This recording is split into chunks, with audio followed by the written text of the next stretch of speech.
Hello everyone, I'm Matthew Allen and welcome back to What a Book. Today we continue on in Twilight. Chapter 19, Goodbyes. Charlie was waiting up for me. All the house lights were on. My mind was blank as I tried to think of a way to make him let me go. This wasn't going to be pleasant. Edward pulled up slowly, staying well back from my truck.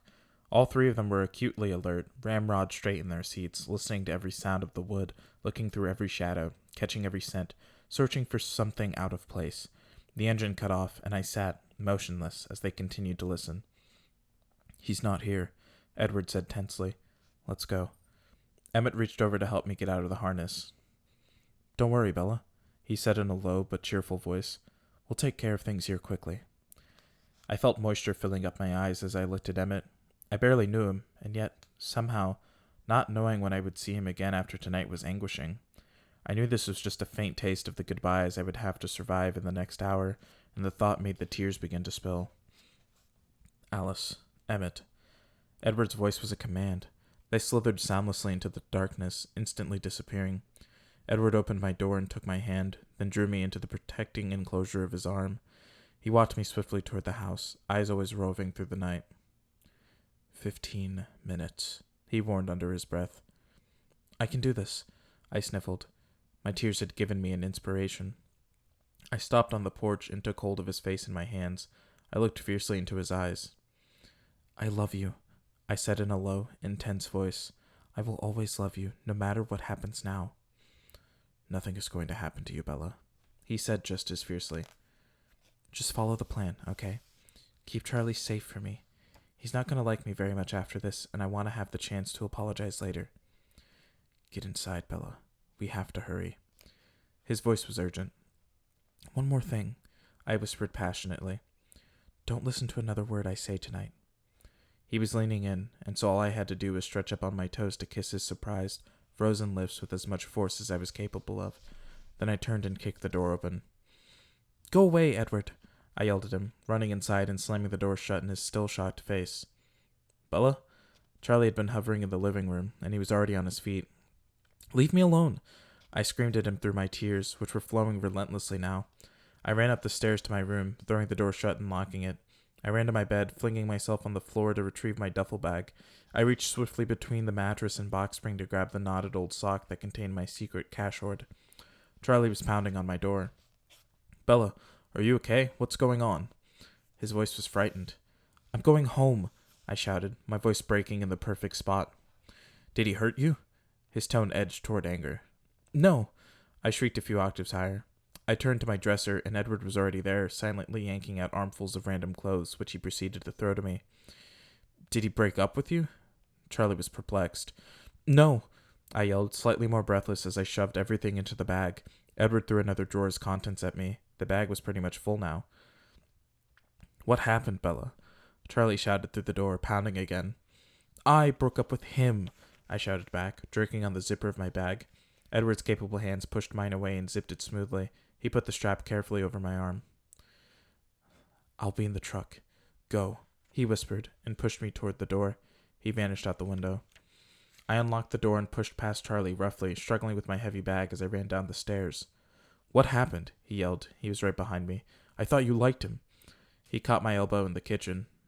Though he was still bewildered, his grip was firm. He spun me round to look at him, and I could see in his face that he had no intention of letting me leave. I could think of only one way to escape, and it involved hurting him so much that I hated myself for even considering it. But I had no time, and I had to keep him safe. I glared up at my father, fresh tears in my eyes for what I was about to do. "I do like him. That's the problem. I can't do this anymore. I can't put down any more roots here. I don't want to end up trapped in this stupid, boring town like Mom. I'm not going to make the same dumb mistake she did. I hate it. I can't stay here another minute." His hand dropped from my arm like I'd electrocuted him. I turned away from his shocked, wounded face and headed for the door. "Bella, you can't leave now. It's nighttime," he whispered behind me. I didn't turn around. "I'll sleep in the truck if I get tired." "Just wait another week," he pled, still shell-shocked. "Renee will be back by then." This completely derailed me. "What?" Charlie continued eagerly, almost babbling with relief as I hesitated. "She called while you were out. Things aren't going so well in Florida, and if Phil doesn't get signed by the end of the week, they're going back to Arizona. The assistant coach of the Sidewinders said they might have a spot for another shortstop. I shook my head, trying to reassemble my now confused thoughts. Every passing second put Charlie in more danger. I have a key, I muttered, turning the knob. He was too close, one hand extended toward me, his face dazed. I couldn't lose any more time arguing with him. I was going to have to hurt him further. Just let me go, Charlie. I repeated my mother's last words as she'd walked out this same door so many years ago. I said them as angrily as I could manage, and I threw the door open. It didn't work out, okay? I really, really hate forks. My cruel words did their job. Charlie stayed frozen on the doorstep, stunned, while I ran into the night. I was hideously frightened of the empty yard. I ran wildly for the truck, visualizing a dark shadow behind me. I threw my bag in the bed and wrenched the door open. The key was waiting in the ignition. I'll call you tomorrow, I yelled, wishing more than anything that I could explain everything to him right now, right then, knowing I would never be able to. I gunned the engine and peeled out. Edward reached for my hand. Pull over, he said as the house and Charlie disappeared behind us. I can drive, I said through the tears pouring down my cheeks. His long hands unexpectedly gripped my waist, and his foot pushed mine off the gas pedal. He pulled me across his lap, wrenching my hands free of the wheel, and suddenly he was in the driver's seat. The truck didn't swerve an inch. You wouldn't be able to find the house, he explained. Lights flared suddenly behind us. I stared out the back window, eyes wide with horror. It's just Alice, he reassured me. He took my hand again. My mind was filled with the image of Charlie in the doorway. The tracker? He heard the end of your performance, Edward said grimly. Charlie? I asked in dread. The tracker followed us. He's running behind us now. My body went cold. Can we outrun him? No. But he sped up as he spoke. The truck's engine whined in protest. My plan suddenly didn't feel so brilliant anymore. I was staring back at Alice's headlights when the truck shuddered and a dark shadow sprang up outside the window. My blood-curdling scream lasted a fraction of a second before Edward's hand clamped down on my mouth. It's Emmett. He released my mouth and wound his arm around my waist. It's okay, Bella, he promised. You're going to be safe. We raced through the quiet town toward the North Highway. I didn't realize you were still so bored with small-town life, he said conversationally, and I knew he was trying to distract me. It seemed like you were adjusting fairly well, especially recently. Maybe I was just flattering myself that I was making life more interesting for you. I wasn't being nice, I confessed, ignoring his attempt at diversion, looking down at my knees. That was the same thing my mom said when she left him. You could say I was hitting below the belt. Don't worry. He'll forgive you. He smiled a little, though it didn't touch his eyes. I stared at him desperately, and he saw the naked panic in my eyes. Bella, it's going to be all right.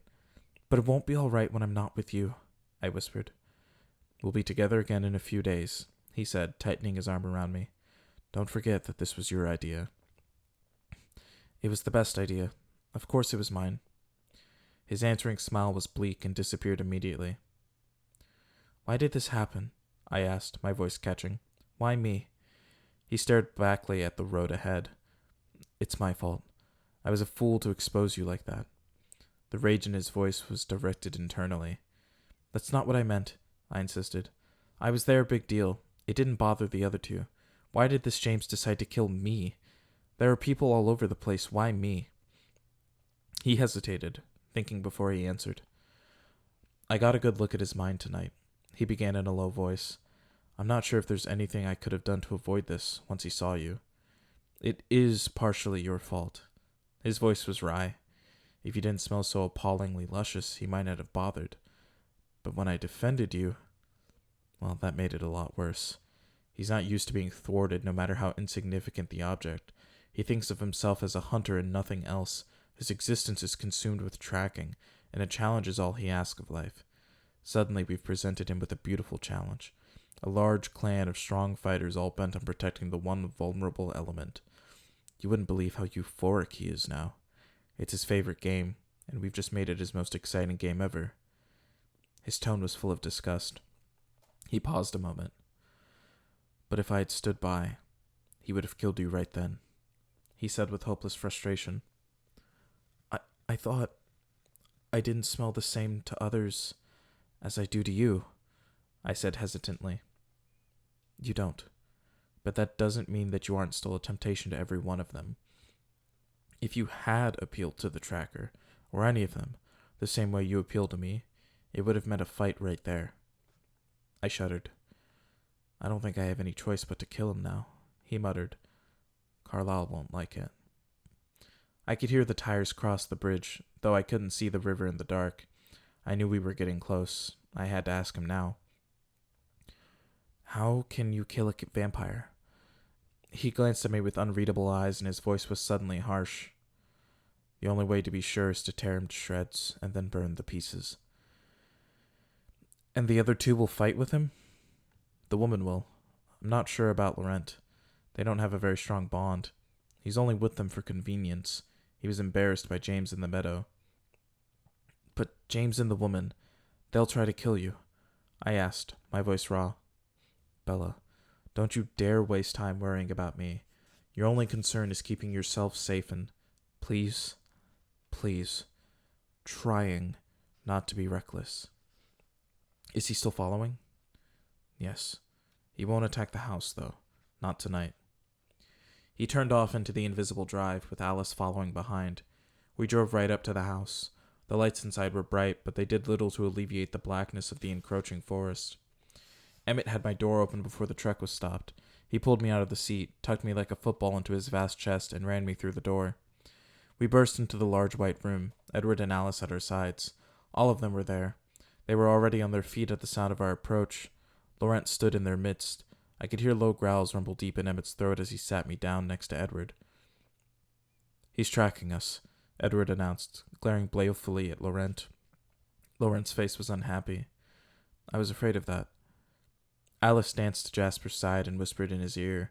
Her lips quivered with the speed of her silent speech. They flew up the stairs together. Rosalie watched them, and then moved quickly to Emmett's side. Her beautiful eyes were intense, and, when they flicked unwillingly to my face, furious. What will he do? Carlisle asked Laurent in chilling tones. I'm sorry, he answered.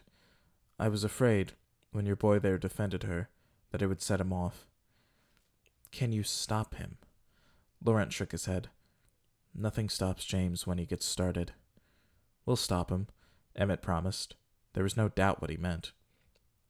You can't bring him down. I've never seen anything like him in my 300 years. He's absolutely lethal. That's why I joined his coven. His coven, I thought, of course. The show of leadership in the clearing was merely that, a show. Laurent was shaking his head. He glanced at me, perplexed, and back to Carlisle. Are you sure it's worth it? Edward's enraged roar filled the room. Laurent cringed back. Carlisle looked gravely at Laurent. I'm afraid you're going to have to make a choice. Laurent understood. He deliberated for a moment. His eyes took in every face and finally swept the bright room.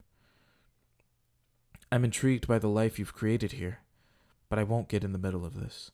I bear none of your any enmity, but I won't go up against James.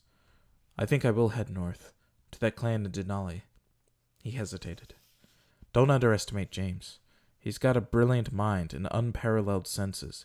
He's every bit as comfortable in the human world as you seem to be, and he won't come at you head on.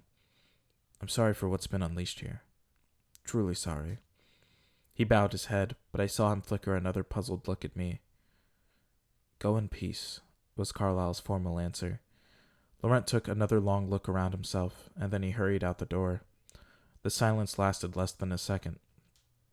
How close? Carlisle looked to Edward. Esme was already moving. Her hand touched an inconspicuous keypad on the wall, and with a groan, huge metal shutters began sealing up the glass wall. I gaped. About 3 miles out past the river. He's circling around to meet up with the female. What's the plan? We'll lead them off, and then Jasper and Alice will run her south. And then? Edward's tone was deadly. As soon as Bella is clear, we hunt him. I guess there's no other choice. Carlisle agreed, his face grim. Edward turned to Rosalie. Get her upstairs and trade clothes, Edward commanded. She stared back at him with livid disbelief. Why should I? She hissed. What is she to me, except a menace, a danger you've chosen to inflict on all of us? I flinched back from the venom in her voice. Rose, Emmett murmured, putting one hand on her shoulder. She shook it off. But I was watching Edward carefully, knowing his temper, worried about his reaction. He surprised me. He looked away from Rosalie as if she hadn't spoken, as if she didn't exist. Esme, he asked calmly. Of course, Esme murmured. Esme was at my side in half a heartbeat, swinging me up easily into her arms and dashing up the stairs before I could gasp in shock. What are we doing? I asked breathlessly as she set me down in a dark room somewhere off the second-story hall. Trying to confuse the smell. It won't work for long, but it might help get you out. I could hear her clothes falling to the floor. I don't think I'll fit. I hesitated, but her hands were abruptly pulling my shirt over my head. I quickly stripped my jeans off myself. She handed me something. It felt like a shirt. I struggled to get my arms through the right holes. As soon as I was done, she handed me her slacks. I yanked them on, but I couldn't get my feet out. They were too long. She deftly rolled the hems a few times so I could stand. Somehow she was already in my clothes. She pulled me back to the stairs, where Alice stood, a small leather bag in one hand. They each grabbed one of my elbows and half-carried me as they flew down the stairs. It appeared that everything had been settled downstairs in our absence. Edward and Emmett were ready to leave, Emmett carrying a heavy-looking backpack over his shoulder. Carlyle was handing something small to Esme. He turned and handed Alice the same thing. It was a tiny silver cell phone. Esme and Rosalie will be taking your truck, Bella, he told me as he passed. I nodded, glancing warily at Rosalie. She was glowering at Carlyle with a resentful expression. Alice, Jasper, take the Mercedes. You'll need the dark tint in the south. They nodded as well. We're taking the Jeep. I was surprised to see that Carlyle intended to go with Edward. I realized suddenly, with a stab of fear, that they made up the hunting party. Alice, Carlyle asked, will they take the bait? Everyone watched Alice as she closed her eyes and became incredibly still. Finally, her eyes opened. He'll track you. The woman will follow the truck. We should be able to leave after that. Her voice was certain. Let's go. Carlyle began to walk toward the kitchen. But Edward was at my side at once. He caught me up in his iron grip, crushing me to him. He seemed unaware of his watching family as he pulled my face to his, lifting my feet off the floor. For the shortest second, his lips were icy and hard against mine. Then it was over. He set me down, still holding my face, his glorious eyes burning into mine. His eyes went blank, curiously dead, as he turned away. And they were gone. We stood there, the others looking away from me as the tears streaked noiselessly down my face. The silent moment dragged on, and then Esme's phone vibrated in her hand. It flashed to her ear. Now, she said. Rosalie stalked out the front door without another glance in my direction, but Esme touched my cheek as she passed. Be safe. Her whisper lingered behind them as they slipped out the door. I heard my truck start thunderously and then fade away. Jasper and Alice waited.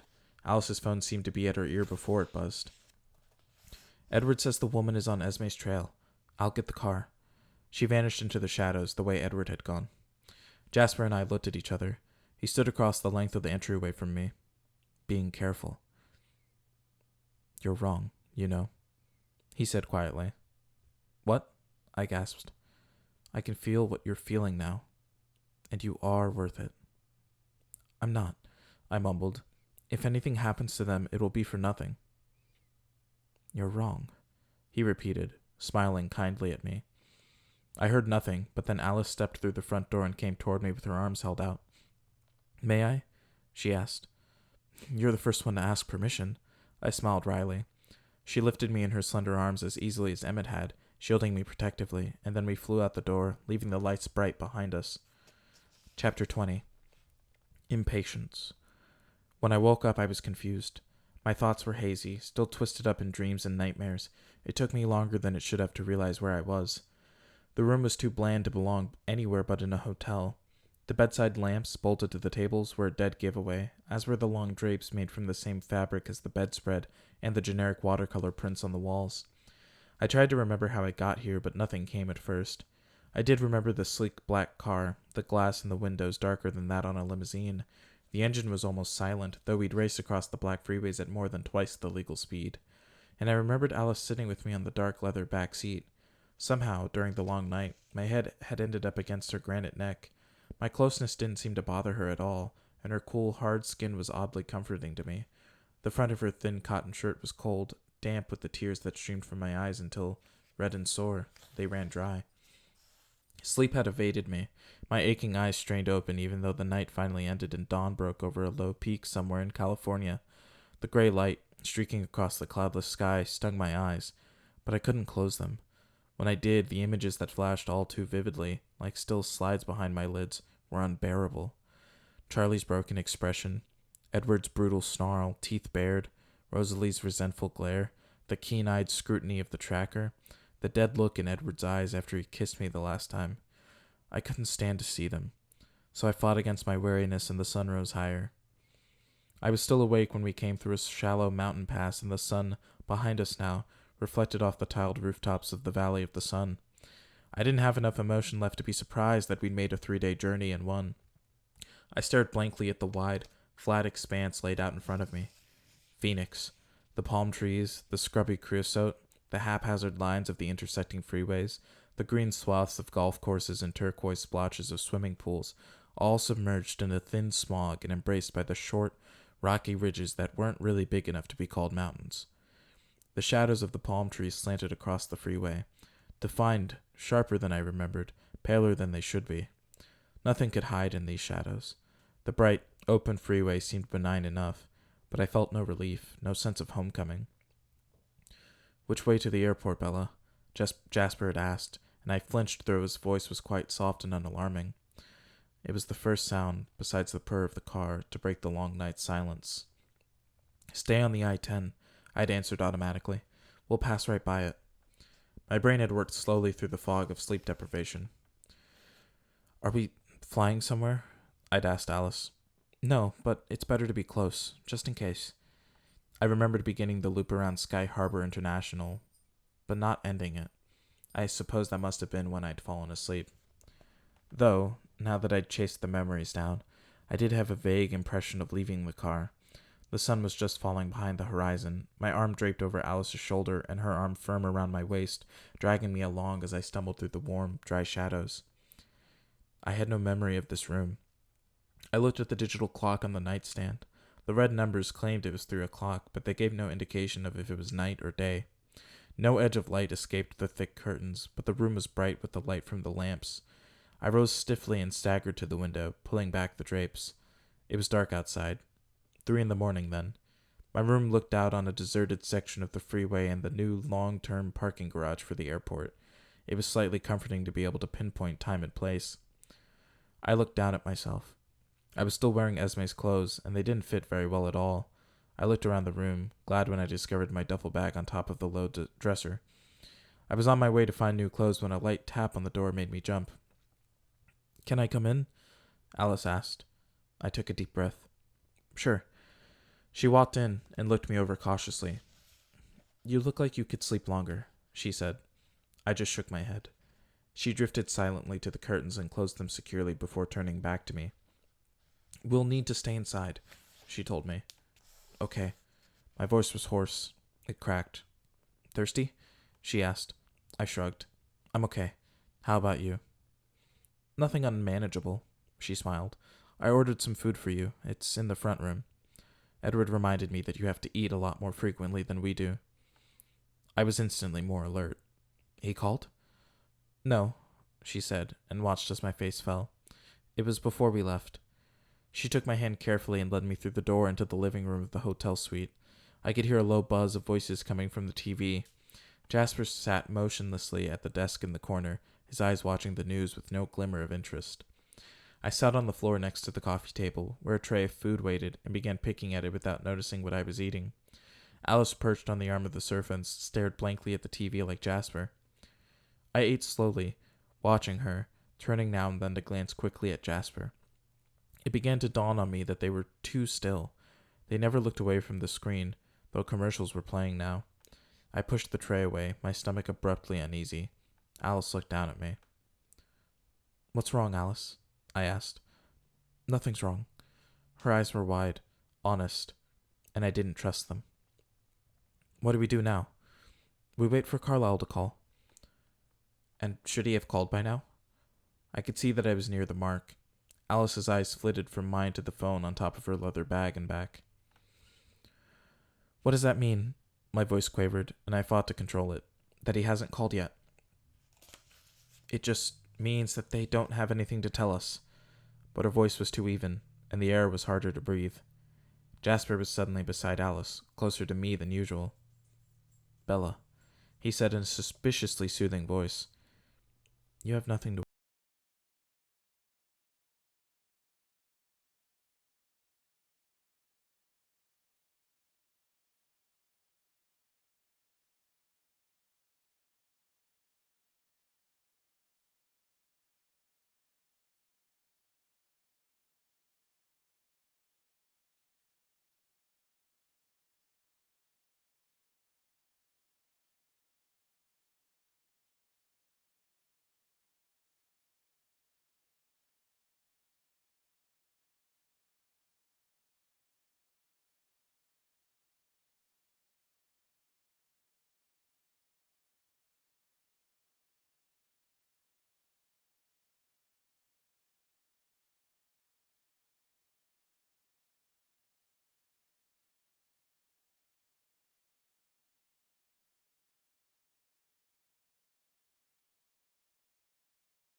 She hasn't gone near him, so don't be afraid. He's safe with Esme and Rosalie watching. What is she doing? Probably trying to pick up the trail. She's been all through the town during the night. Rosalie traced her through the airport, all the roads around town, the school. She's digging, Bella, but there's nothing to find. And you're sure Charlie's safe? Yes. Esme won't let him out of her sight, and we'll be there soon. If the tracker gets anywhere near Forks, we'll have him. I miss you, I whispered. I know, Bella. Believe me, I know. It's like you've taken half myself away with you. Come and get it then, I challenged. Soon. As soon as I possibly can. I will make you safe first. His voice was hard. I love you, I reminded him. Could you believe that? Despite everything I've put you through, I love you too. Yes, I can actually. I'll come for you soon. I'll be waiting. As soon as the phone went dead, the cloud of depression began to creep over me again. I turned to give the phone back to Alice and found her and Jasper bent over the table, where Alice was sketching on a piece of hotel stationery. I leaned on the back of the couch, looking over her shoulder. She drew a room, long, rectangular, with a thinner, square section at the back. The wooden planks that made up the floor stretched lengthwise across the room. Down the walls were lines denoting the breaks in the mirrors, and then, wrapping around the walls, waist high, a long band. The band Alice said was gold. It's a ballet studio, I said, suddenly recognizing the familiar shapes. They looked at me, surprised. Do you know this room? Jasper's voice sounded calm, but there was an undercurrent of something I couldn't identify. Alice bent her head to her work, her hand flying across the page now, the shape of an emergency exit taking shape against the back wall, the stereo and TV on a low table by the front right corner. It looks like a place I used to go for dance lessons, when I was 8 or 9. It was shaped just the same.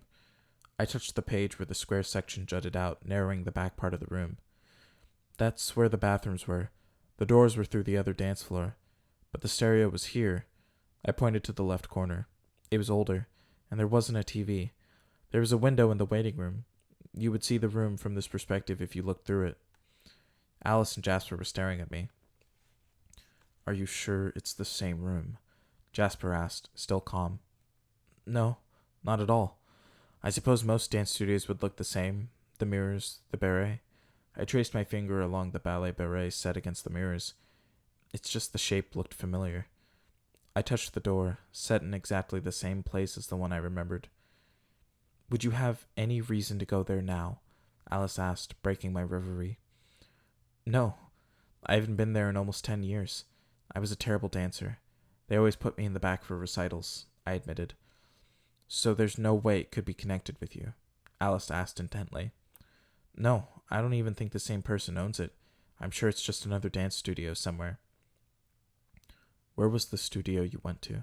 Jasper asked in a casual voice. It was just around the corner from my mom's house. I used to walk there after school, I said, my voice trailing off. I didn't miss the look they exchanged. Here in Phoenix, then? His voice was still casual. Yes, I whispered. 58th Street and Cactus. We all sat in silence, staring at the drawing. Alice, is that phone safe? Yes, she reassured me. The number would just trace back to Washington. Then I can use it to call my mom. I thought she was in Florida. She is, but she's coming home soon, and she can't come back to that house while... My voice trembled. I was thinking about something Edward had said, about the red-haired female at Charlie's house, at the school, where my records would be. How will you reach her? They don't have a permanent number except at the house. She's supposed to check her messages regularly. Jasper? Alice asked. He thought about it. I don't think there's any way it could hurt. Be sure you don't say where you are, of course. I reached eagerly for the phone and dialed the familiar number. It rang 4 times, and then I heard my mom's breezy voice telling me to leave a message. Mom, I said after the beep. It's me. Listen, I need you to do something. It's important. As soon as you get this message, call me at this number. Alice was already at my side, writing the number for me on the bottom of her picture. I read it carefully, twice. Please, don't go anywhere until you talk to me. Don't worry, I'm okay, but I have to talk to you right away, no matter how late you get this call, all right? I love you, Mom. Bye. I closed my eyes and prayed with all my might that no unforeseen change of plans would bring her home before she got my message.